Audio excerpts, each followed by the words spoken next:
శ్రీ మాత్రే నమః. అందరికీ నమస్కారం అండి. తులసి టాక్స్కి స్వాగతం. శ్రావణ మాసం వచ్చేసిందండి. మనందరికీ ఎంతో ఇష్టమైన మాసం ఈ శ్రావణ మాసం.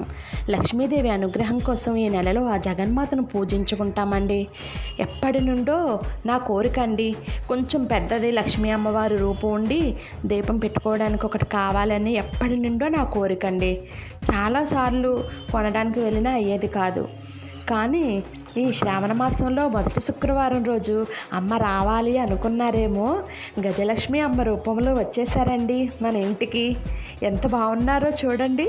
2 ఏనుగులతో 9 గదలతో అమ్మవారు కమల పువ్వు మీద ఆసీనురాలై మన కోసం వచ్చేసారండి పూజలు అందుకోవడానికి.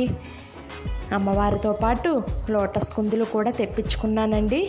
వాటితో పాటు ప్రమిదలు లాగా ఉన్నాయి చూడండి, ఇవి అందంగా ఉన్నాయి కదా, ఇవి కూడా తెచ్చుకున్నానండి.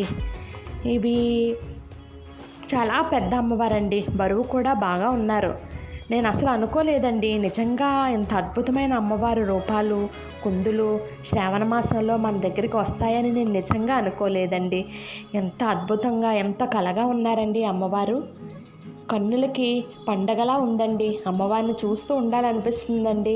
నిజంగా చాలా బాగున్నారండి. అయితే ఈ విగ్రహం మనకి ఎక్కడి నుంచి వచ్చింది, ఎలా వచ్చింది, ఎక్కడ తీసుకున్నాను, కాస్ట్ ఎంత పడింది, ఏంటి, మీకు ఈ వివరాలన్నీ కావాలంటే నాకు ఒక కామెంట్ చేయండి. నేను మళ్ళీ ఇంకో వీడియో రూపంలో మీకు చెప్తాను.